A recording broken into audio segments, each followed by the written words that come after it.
உடைய பேராளர் மாநாட்டிற்கு தலைமை தாங்கி கொண்டிருக்கின்ற தேசிய அமைப்பாளர் முன்னாள் நாடாளுமன்ற உறுப்பினர் ஜனா அவர்களே, அதை கொண்டு நடத்துகின்ற பணியை செம்மனையை செய்து கொண்டிருக்கின்ற மயூரன் அவர்களே, ஏனைய இணைத்தலைவர்களே, எங்களுடைய பிரதேச சபை நகர சபை தவிசாளர்கள் உறுப்பினர்கள், உங்கள் அனைவருக்கும் முதல் கண் நன்றி கலந்த வணக்கம்.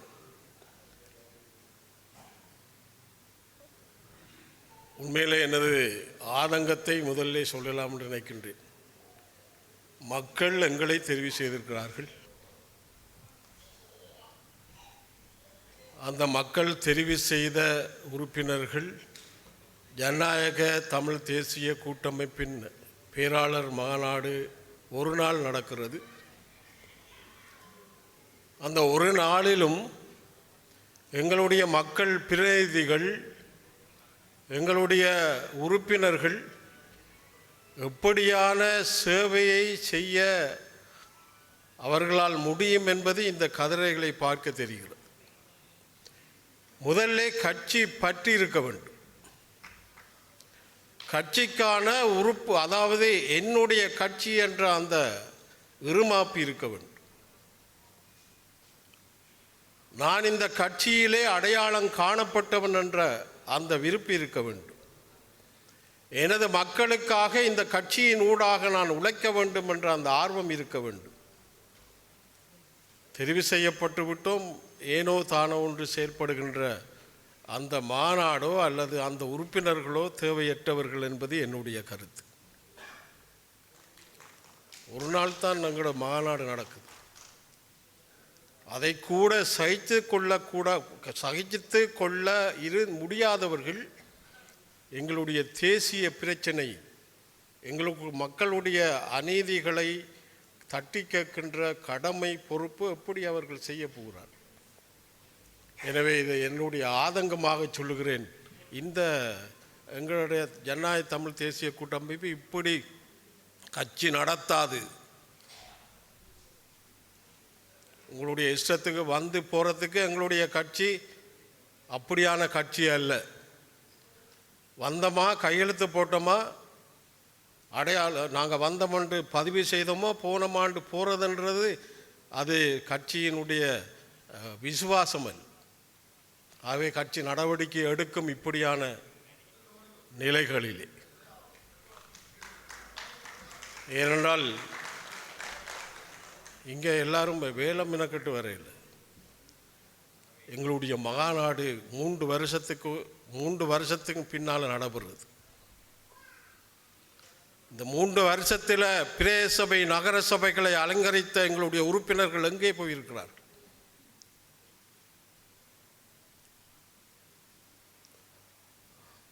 நான் ஆரம்பத்தில் அந்த ஜனநாயக தமிழ் தேசிய கூட்டமைப்பு உருவாகின கதையை சாடியாக சொல்லணும். அது வலி சுமந்த ஒற்றுமை. இந்த ஒற்றுமை என்பது வலி சுமந்த ஒற்றுமையாகத்தான் நாங்கள் பார்த்தோம். இந்த உள்ளூராட்சி சபைகளிலே தனித்து நிற்க வேண்டும் என்ற முடிவை தமிழ் தேசிய கூட்டமைப்பிலே இருந்த ஒரு கட்சி, உங்களுக்கெல்லாம் தெரியும், தமிழரசு கட்சி முடிவெடுத்தது, சம்பந்தனையா உட்பட. அவர்கள் விடாப்புடியாக இருந்தார்கள். இந்த தனித்து நின்று பிறகு ஒற்றுமையாக வருவோம் என்று சொன்னார்கள். நாங்கள் எங்களுடைய தமிழ் தேசிய கூட்டமைப்பிலே இருக்கிற கட்சிகள் இரண்டும் விடாப்புடியாக நாங்கள் இருந்தோம். இல்லை, தமிழ் தேசிய கூட்டமைப்பு மக்களுக்காக உருவாக்கினது. இந்த அற்ப தேர்தலுக்காக இந்த முடிவை எடுக்கக்கூடாது என்று நாங்கள் சொல்லியிருந்தோம். ஆனால் அந்த தேசியத்திற்கான அந்த தமிழ் தேசிய கூட்டமைப்பின் உருவாக்கை அவர்கள் கருத்தில் கொள்ளவில்லை என்பது கவலையை தருகிறது. நாங்கள் ரோட்டிலேயே நடு தெருவிலே கைவிடப்பட்டோம். ஏனென்றால் ஒரு கட்சியை நம்பி இவ்வளவு காலமும் இன்றைக்கு மக்கள் என்ன சொல்கிறாங்க, இந்த தேர்தலில் போனால் தலைவர் தேர்ந்தெடுத்த வீட்டு சின்னத்திலே நீங்கள் விட்டுட்டு வந்தீங்க. விளக்கம் இல்லை மக்களுக்கு. அந்த வீட்டு சின்னத்தை வைத்துக்கொண்டு நாங்கள் புறம்பாக நிற்க போகிறோம் என்று சொல்லுகிற அத்த கணம் நாங்கள் வெளியிலே வருகின்ற போது அனாதைகளாக ரோட்டிலே நிறுத்தப்பட்டோம் எங்களுடைய கட்சிகள். என்ன செய்வதென்பதை அந்த நேரம் எங்களுக்கு தெரியவில்லை. அப்படி இருந்தும் நாங்கள் பேசி இன்றைக்கு ஒரு ஜனநாயக தமிழ் தேசிய கூட்டமைப்பை உருவாக்கி, இதிலே சிறப்பு என்னவென்றால் போராளிகளுடைய கட்சிகளாக, மக்களுக்காக உயிரை துறக்க நினைத்த அந்த போராளிகளுடைய கட்சிகளாக இன்றைக்கு தமிழ் தேசிய ஜனநாயக தமிழ் தேசிய கூட்டமைப்பு உருவாகி இருக்கிறது. இன்றைக்கு நீங்கள் நினைக்கிறீங்களா நாங்கள் எங்களோட பிரதேச சபை, நகர சபை, பாராளுமன்ற பிரதிநிதித்துவம் இல்லை என்றால் எங்களை கணக்கெடுத்திருப்பார்கள் என்று? அது எந்த கட்சியாக இருக்கலாம், அரசாங்கமாக இருக்கலாம், அல்லது வெளிநாட்டு தூதரங்களாக இருக்கலாம். அஞ்சத்துக்கும் கணக்கெடுத்திருக்க மாட்டாங்க. ஆனால் அந்த 3 வருஷத்திலே பெரிய அளவு நாங்கள் சாதிக்கவில்லை. எங்களுடைய வேலை திட்டங்கள் மிக குறைவாக இருந்தாலும் கூட இந்த ஒற்றுமையை ஒரு அளவுக்கு மக்கள் ஏற்றுக்கொண்டார்கள். அதனால்தான் எங்களுடைய மதிப்பும் மரியாதையும் சர்வதேசத்திலும் இந்த அரசாங்கத்திற்கும் இந்த வெளிநாட்டு தூதரகங்களுக்கும் தெரிகிறது.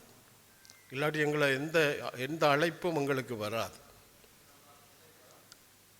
ஆகவே இந்த வலி சுமந்த இந்த ஒற்றுமையை நாங்கள் எல்லாரும் உணர்ந்து கொண்டு மக்கள் மத்தியிலே சென்று செயலாற்ற வேண்டும் என்பது என்னுடைய கோரிக்கை. எங்களுடைய மாநாட்டின் இறுதி தீர்மானமாக பல விடயங்கள் சொல்லப்பட்டிருக்கிறது. அதிலே எனக்கு கொடுக்கப்பட்ட தலையங்கமும் அதிலே நிறைய விடயங்கள் சொல்லப்பட்டிருக்கிறது. நான் ஒன்றை சொல்லிக்கொள்ள விரும்புகின்றேன்.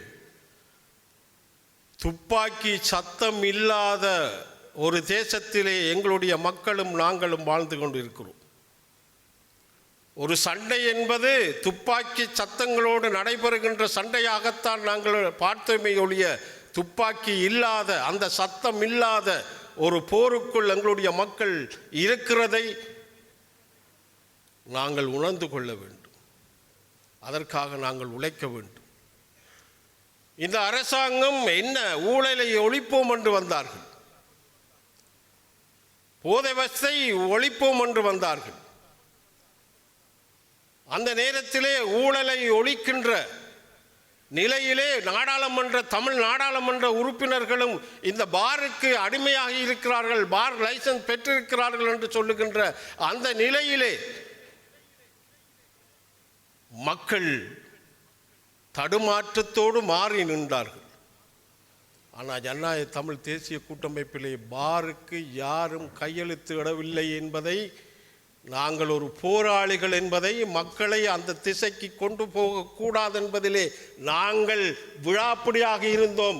நாங்கள் அந்த நேரத்திலே நாடாளுமன்ற உறுப்பினராக இருக்கின்ற போது அந்த நிலையிலே நாங்கள் அந்த பாரை 4 கோடி ரூபாய் பெறுமதியான பாரை பெற்று அதை விற்பதற்கான எந்த முயற்சியையும் எடுக்கவில்லை. அதுதான் ஜனநாயக தேசிய கூட்டமை.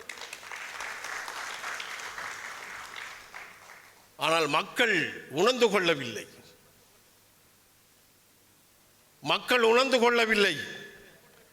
இருந்தாலும் எங்களுடைய பிரதேச சபை, நகர சபையிலே நாங்கள் போட்ட பிரதிநிதிகளுடைய செல்வாக்கு அது உங்களைத்தான் சாரும். நாங்கள் போட்ட ஒவ்வொருவரையும் பெருமதியானவர்கள் அந்த வட்டாரத்திலே தங்களுடைய பெருமதியை மக்கள் மத்தியிலே அவர்கள் செல்வாக்காக இருந்தபடியால் நாங்கள் இந்த பிரதேச சபைகளை, நகர சபைகளை அலங்கரிக்கின்ற வாய்ப்பை, அங்கத்தவர்களாக பெறுகின்ற வாய்ப்பை நாங்கள் பெற்றோம். நான் ஏன் சொன்னேன் துப்பாக்கி சத்தம் இல்லாத போராட்டம் என்று? எதற்கு சொன்னேன் என்றால், கடல் வளம் இன்றைக்கு அபகரிக்கப்படுகிறது. திணைக்களங்கள், பறவைகள் சரணாலயம், வைல்ட் லைஃப் என்று சொல்லுகிறார். இந்த புதைப்பொருள் திணைக்களம், போரஸ் காட்டிலாகா, இந்த திணைக்களங்கள் ஒரு அரசாங்கத்துக்கு அதிகாரங்களை தன்னகத்தை வைத்திருக்கிறது. அரசாங்கம் சொல்லுகின்ற எந்த ஒரு செயல்பாட்டையும் செய்யாது. அது எங்களுடைய தேசத்தில் தான் நடக்கிறது. இந்த புதைப்பொருள் சம்பந்தமானவர்கள் எப்படி அதை பார்க்கிறார்கள் என்றால், எங்கே அந்த புத்த கோயில்களின் எச்சங்களை வைத்து புத்த கோயிலை கட்டலாம் என்பதுதான் அவர்களுடைய மைண்டிலே இருக்கிறது. எங்களுடைய நிலங்களை பறிக்கிறார்கள். இராணுவம் பறிக்கிறது, முப்படைகளும் பறிக்குது, இந்த திணைக்களங்களும் பறிக்கிறார்கள். இந்த அரசாங்கத்திடம் கேடுகின்றோம், உடனே செய்வதாக சொல்லுகிறார்கள், ஆனால் நடப்பதாக தெரியவில்லை.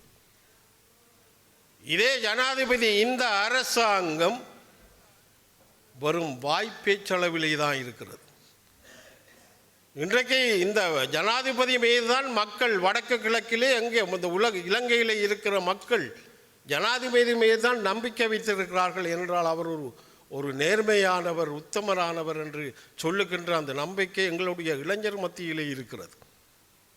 அது இன்றைக்கு பொய்யாகிக் கொண்டிருக்கிறது என்பதை நான் இளைஞர்களுக்கு சொல்லிக்கொள்ள விரும்புகின்றேன். இந்த வாழைப்பழத்திலே ஊசியை ஊத்துவது போலதான் இந்த அரசாங்கம் செயல்பட்டு கொண்டு வருகிறது. எல்லாரும் பேசினாங்க, நிலங்கள் பறிபோயுது, கடல் வளம் பறிபோயிருக்கு, எல்லாம் பறிபோயிருக்கு. இப்போது பிரியாசக்தி என்று ஒன்று வந்திருக்கு. நிழல் மாகாண சபை ஒன்றை உருவாக்கி இருக்கிறார்கள்.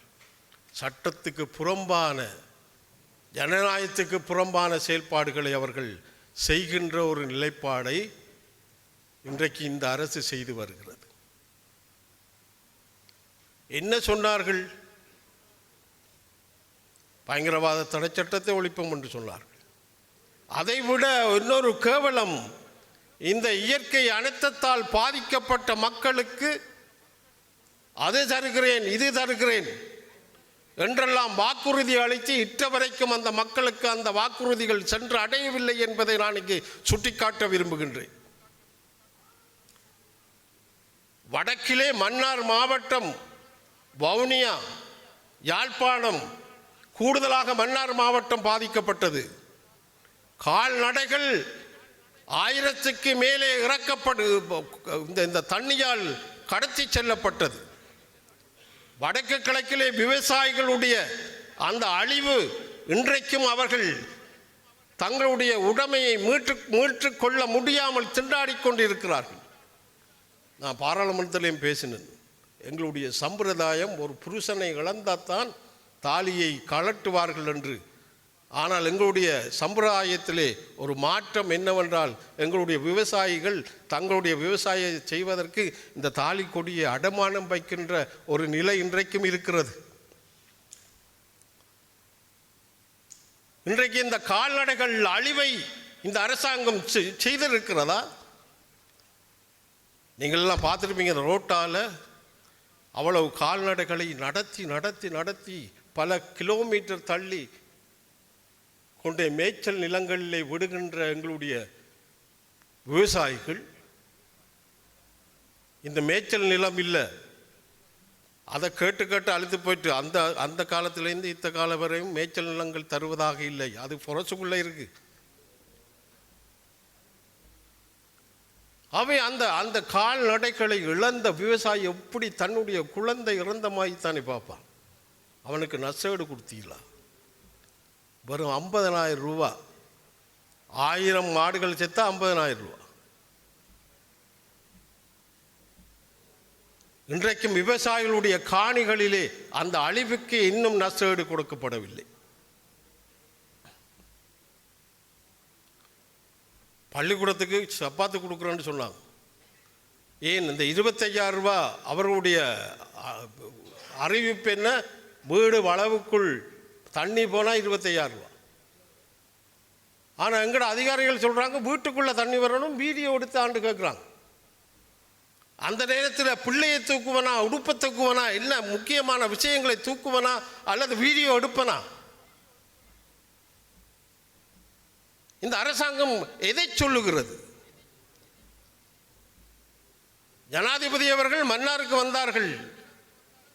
அப்பொழுது நாங்கள் கோரிக்கை வைத்தோம், இந்த மீனவர்களுடைய பிரச்சனை என்னவென்றால், இந்த இயற்கை அனர்த்தம் வருகின்ற போது முதல் முறையாக அறிவிப்பு சொல்லுவார்கள், கடலுக்கு செல்ல வேண்டாம். ஆனால் மற்ற தொழில்கள் ஒழுங்காக நடக்கும், கச்சேரி நடக்கும், கூலி தொழிலாளர்கள் போவார்கள், விவசாயம் நடக்கும், எல்லாம் நடக்கும். கடத்தொழிலாளர்கள் அந்த தொழிலுக்கு போகாமல் நிறுத்தப்படுகின்ற ஒரு நிலை தொடர்ச்சியாக இருக்கிறது. இந்த அரசாங்கம் கண்டுகொண்டதா? நாங்கள் கேட்டோம், அவர்களுக்கு நஷ்டஈடு, அவர்களுக்கு ஏதோ ஒரு சாப்பாட்டிற்கு வழியை செலுத்த வேண்டும் என்று கேட்டோம். இந்த ஜனாதிபதி அவர்கள் உடனே சொன்னார்கள், 22,000 குறிப்பாக மன்னாரில் அந்த கணக்கு சொல்லப்பட்டதான், இலங்கை முழுக்கத்தான் அதை கொடுப்பதாக சொல்லப்பட்டது, உடனடியாக கொடுக்க வேண்டும் என்று உத்தரவு போட்டார்கள். அந்த உத்தரவு பேச்சளவிலே கால்நல் நீராகத்தான் இருக்கிறது. ஆனால் ஜனநாயக தமிழ் தேசிய கூட்டமைப்பு இந்த மாநாட்டிலே ஒரு முடிவை நாங்கள் எடுத்தாக வேண்டும். எங்களுடைய விவசாயிகளாக இருக்கலாம், அல்லது கடற்தொழிலாக இருக்கலாம், அல்லது எந்த விதத்திலும் இந்த இந்த இயற்கை அனர்த்தத்தால் பாதிக்கப்பட்ட அந்த மக்களுக்கு நியாயம் கிடைக்கின்ற வகையிலே எங்களுடைய போராட்டங்களை அவர்களை அழைத்து நாங்கள் போராட வேண்டும். அது வெகு விரைவில் நாங்கள் செய்தாக வேண்டும். ஏனென்றால் இந்த அரசு எப்படி பார்க்கிறது என்றால், தங்களுக்கும் வடக்கு கிழக்கிலே அங்கத்தவர்கள் இருக்கிறார்கள், நாடாளுமன்ற உறுப்பினர்கள் இருக்கிறார்கள். ஆகவே இந்த தமிழ் தரப்பிலே சொல்லப்படுகின்ற பேச்சுக்கள் எல்லாம் ஒரு பிரயோசனம் இல்லாத, இன்றைக்கு நல்லது நடக்கிறது என்று சொல்லுகின்ற அந்த பொய்யான பிரச்சாரத்தை நாங்கள் ஒழிக்க வேண்டுமென்றால், முறியடிக்க வேண்டுமென்றால், பிரியாசக்தியை முறியடிக்க வேண்டுமென்றால், நிழல் மாகாண சபையை முறியடிக்க வேண்டுமென்றால், மக்கள் செல்வாக்கை எம்பிபிக்கும் ஜேவிபிக்கும் முறியடிக்க வேண்டுமென்றால், மக்கள் படுகின்ற துன்பங்களை கையில் எடுத்து நாங்கள் போராடி ஆக வேண்டும். அது வெகு விரைவிலே நாங்கள் அறிவித்து செயல்படுத்த வேண்டும். அது செய்தாக வேண்டும். நாங்கள் செய்வோம். தமிழ் தேசிய கூட்டமைப்பு, ஜனநாயக தமிழ் தேசிய கூட்டமைப்பு இந்த அறைகூவலை வெகு விரைவிலே விடும். எங்களுடைய மக்களுடைய இந்த அவல நிலையை வெளியிலே கொண்டு வருவதற்கான போராட்டத்தை அது செய்யும். இந்த மாநாட்டிலே நாங்கள் வைத்த தீர்மானத்திலே இதுவும் ஒரு தீர்மானமாக இப்பொழுது நாங்கள் உணர்ந்து கொள்ள வேண்டும். நீங்கள் ஒவ்வொருவரும் பாதிக்கப்பட்ட இடத்திலிருந்து தெரிவு செய்யப்பட்ட அங்கத்தவர்கள், நீங்கள் அந்த தரவுகளை எடுக்க வேண்டும், வெகு விரைவிலே எடுக்க வேண்டும். எடுத்து நாங்கள் அந்த போராட்டத்தை அறிவித்து போராட்டத்தை செய்கின்ற வாய்ப்பை நாங்கள் கொண்டு வர வேண்டும். இங்கு பல பேற்ற ஆதங்கம், நாங்கள் என்ன செய்தோம் என்றுதான் இங்கே இருக்கின்ற உங்களுடைய ஆதங்கமாக நாங்கள் உங்களுடைய பேச்சுக்களிலே பார்த்தோம்.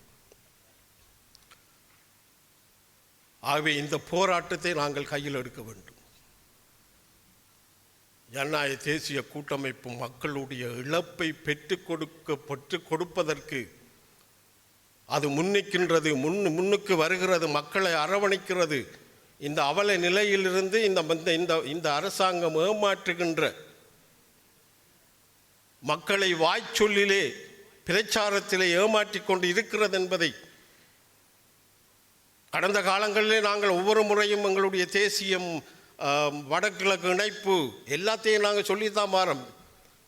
சமஸ்தி வேண்டும் என்றெல்லாம் சொல்லுகிறோம். அது அது வேண்டும். ஆனால் எங்களுடைய மக்களுடைய இந்த வாழ்வாதாரத்திலே கை வைக்கின்ற இந்த அரசுக்கு எதிராக மக்களை திரட்டி போராடுகின்ற ஒரு வாய்ப்பை ஜனநாயக தமிழ் தேசிய கூட்டமைப்பு உருவாக்க வேண்டும். அதற்கு உங்களுடைய ஒவ்வொரு அங்கத்தவர்களும் இதற்கு ஒத்துழைப்பு தர வேண்டும் என்று கேட்டு வாய்ப்பளித்ததற்கு நன்றி கூறி விடைபெறுகின்றேன். நன்றி.